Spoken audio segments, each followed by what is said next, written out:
Strikes in Doha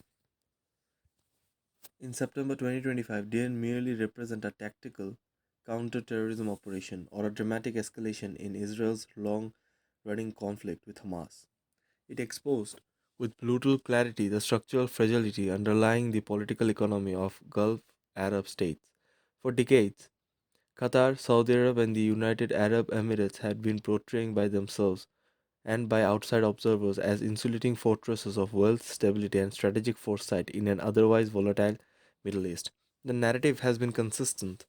Oil and gas revenue create economic resilience, authoritarian governance ensures domestic order, and deep security ties with the United States provide deterrence.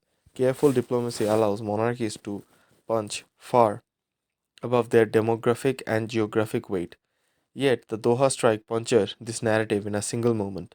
It revealed that Gulf stability isn't not sovereign, not autonomous, and not fully controllable by Gulf rulers themselves. Instead, it is the contingent, hostage to external actors whose interests intersect but are not subordinated to Gulf priorities. At the heart of this reality lies a fundamental contradiction. Gulf states have successfully accumulated resources, capital, infrastructure, influence, but they have not accumulated ultimate control over escalation.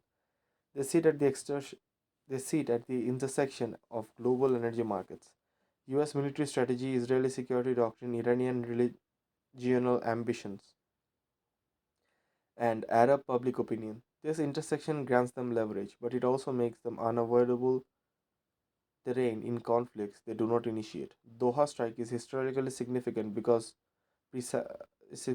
precisely because it crossed an unspoken threshold.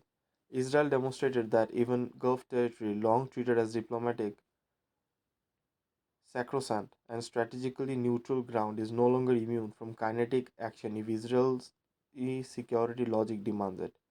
Once that barrier falls, the entire Gulf model of managed exposure collapses into uncertainty. The Gulf monarchies' recent optimism rested on what appeared to be a favorable strategic alignment. Iran, their principal regional antagonist since 1979, has been weakened militarily diplomatically through Israeli strikes on its allies, economic pressure, and internal strain. Syria's civil war ended with the fall of Assad regime, opening space for Gulf-backed reconstruction and political realignment. The United States under Donald Trump's second term abandoned even the pretense of linking alliance commitments to democracy or human rights, offering Gulf rulers a rare form of uncritical support. Israel's and key Gulf states found themselves aligned against Iranian influence, sharing intelligence, technology, and strategic objectives. On paper, this looked like the long awaited convergence that would finally secure Gulf stability and allow uninterrupted economic transformation under visions like Saudi Arabia Vision 2030 or Qatar's post World Cup diversification agenda.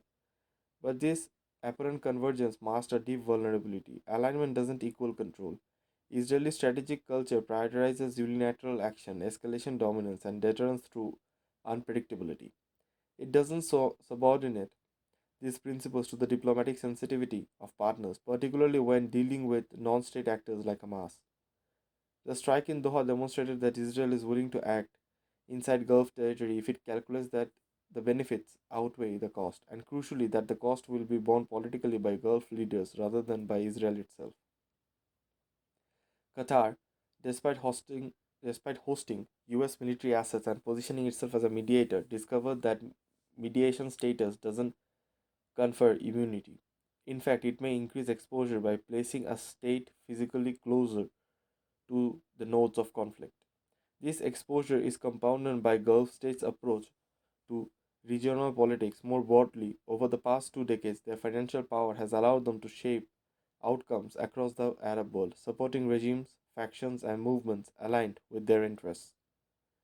This strategy has been driven by a fear of two outcomes, above all democratic contagion and state collapse. Democracy threatens Gulf monarchies by offering an alternative model of legitimacy. Collapse threatens them by exporting refugees, militias, and instability. This result has been a preference for strongmen managed authoritarianism elsewhere in elsewhere in the region. Yet, this approach carries inherent risks. propping up unpopular regimes, can drag Gulf states into prolonged conflicts, as seen in Yemen, where Saudi Arabia and the UAE expended enormous resources only to achieve strategic stalemate and reputational damage. In Sudan, competing Gulf alignments have exacerbated civil war rather than contained it. The paradox is that by trying to stabilize the region through financial and military intervention, Gulf states often entangle themselves more deeply in the very instability they seek to avoid. Syria illustrates this dilemma with particular clarity. Gulf leaders backed the post Assad transition not out of idealism but of calculation. A unified Syria could absorb refugees, block Iranian resurgence, and restore a semblance of regional order. Yet Syria remains fractured by sectarian memory, local militias, and external interventions. Israeli strikes on Syrian territory since Assad's fall underscore that Syria is no longer a sovereign closed system. It is still a battlefield for unresolved regional conflicts. For the Gulf, this means that even successful diplomatic investments cannot neutralize spillover risks. Stability purchased with money remains fragile under the underlying the social and political scars of war persists. Iran's trajectory adds another layer of uncertainty. A weakened Iran is not necessarily a safer Iran. If internal pressure, economic collapse, or military humiliation destabilizes the Iranian state, the consequences would ripple outward. Through refugee flows, proxy militias acting autonomously, and unpredictable leadership behavior, Gulf monarchies fear not only Iranian aggression but also Iranian transformation. A democratic Iran could inspire political demands across the Gulf. A hyper nationalist or nuclear armed Iran could become even more dangerous than its current incarnation. Thus, the Gulf finds itself in a strategic bind. It welcomes the degradation of Iranian power while fearing the vacuum that degradation might create. Nowhere in this bind more visible, Nowhere is this bind more visible than in the Gulf's relationship with Israel. Strategically, cooperation with Israel makes sense. Shared opposition to Iran, access to advanced technology, alignment with the US security architecture. Economically, normalization promises integration into global innovation networks. Politically, however, Israel's war in Gaza has rendered open alignment deeply unpopular among Gulf populations, reigniting the centrality of the Palestinian issues across the Arab world. Gulf rulers must balance elite strategic interest against popular sentiment, a balance made but more precarious by Israel's willingness to act unilaterally. The Doha strike intensified this tension by demonstrating that even formal or informal cooperation doesn't grant Gulf states veto power over Israeli actions. In theory, unity offers deterrence and bargaining power. In practical, internal rivalries, divergent threat perceptions, and historical grievances have limited its effectiveness. The 2017 blockade of Qatar exposed how quickly unity can fracture under pressure. While cooperation has improved since 2021 or 2021, the GCC remains a defensive mechanism, not a sovereign shield. It will coordinate response, but it cannot prevent external actors from redefining the rules of engagement.